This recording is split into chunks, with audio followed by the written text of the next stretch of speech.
নমস্কাৰ। প্ৰথমে হাইস্কুল শিক্ষান্ত পৰীক্ষাৰ পৰীক্ষাৰ্থীসকল আৰু উচ্চতৰ মাধ্যমিক চূড়ান্ত পৰীক্ষাৰ পৰীক্ষাৰ্থীসকললৈ মোৰ ফালৰ পৰা শুভকামনা জ্ঞাপন কৰিছোঁ। তোমালোকে নিশ্চয় ভালকৈ পঢ়িছা। পৰীক্ষা একেবাৰে সমাগত, গতিকে পৰীক্ষা নিশ্চয় ভাল হ'ব। ঈশ্বৰে তোমালোকক সহায় কৰিব। এয়াই হৈছে মোৰ শুভকামনা। বিশেষকৈ হাইস্কুল শিক্ষান্ত পৰীক্ষা কাইলৈৰ পৰা আৰম্ভ হ'ব আৰু তোমালোকৰ প্ৰথম দিনাই অসমীয়া বিষয়টো আছে। মই আগতেই তোমালোকক অসমীয়া বিষয়টোত গুৰুত্ব দিবলৈ কৈছিলোঁ। তোমালোকে নিশ্চয় ভালকৈ পঢ়িছা। খুব ভালকৈ, খুব পৰিপাটিকৈ পৰীক্ষা দিবা। প্ৰশ্ন এৰি থৈ নাহিবা। প্ৰশ্ন নম্বৰ দিবলৈ নাপাহৰিবা। আৰু বহুতৰে এটা ধাৰণা যে অসমীয়া প্ৰশ্নখন দীঘল হয় বুলি কোৱা হয় বা প্ৰশ্নখন শেষ কৰি থৈ আহিব নোৱাৰে।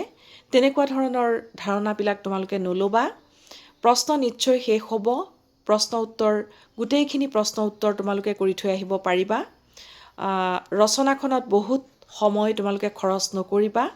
8 নম্বৰ থাকে, গতিকে 8 নম্বৰৰ জোখাৰে তোমালোকে 2.5 পেজ বা 3 পেজত ৰচনাখন শেষ কৰিবলৈ যত্ন কৰিবা। মূল কথাখিনি সোমাব লাগিব। আৰু ঠিক তেনেকৈ ব্যাখ্যা কৰা বা অন্যান্য 4 নম্বৰ 5 নম্বৰ থকা প্ৰশ্নবিলাকো তোমালোকে বহুত দীঘলকৈ নিলিখিবা। নম্বৰৰ জোখাৰেহে লিখিবা। আৰু সৰু সৰু যিবিলাক প্ৰশ্ন, সেইবোৰ তোমালোকে পাহৰি এৰি থৈ নাহিবা। খুব ভালকৈ পুংখানুপুংখভাৱে প্ৰশ্নখন পঢ়িবা আৰু প্ৰশ্নবোৰ কৰি থৈ আহিবা। বিশেষকৈ ব্যাকৰণৰ ওপৰত মই যথেষ্ট গুৰুত্ব দিছিলোঁ। গতিকে ব্যাকৰণৰ প্ৰশ্নখিনি শুদ্ধকৈ কৰিবলৈ চেষ্টা কৰিবা। চেষ্টা নহয়, কৰিবই লাগিব, শুদ্ধ হ'বই লাগিব। মোৰ শুভকামনা আছে।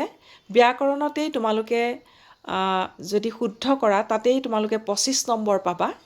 গতিকে মই পুনৰবাৰ কৈছোঁ, তোমালোকে পৰীক্ষাগৃহত কেতিয়াও ভয় নকৰিবা। আৰু পঢ়িছাই যিহেতু ভালকৈ, গতিকে প্ৰশ্নসমূহৰ উত্তৰ যথাযথ দিবলৈ যত্ন কৰিবা। পুনৰ মোৰ শুভকামনা জনাইছোঁ, মৰম জনাইছোঁ। তোমালোকৰ পৰীক্ষা নিশ্চয় ভাল হ'ব। ঈশ্বৰে তোমালোকক সহায় কৰিব। ধন্যবাদ।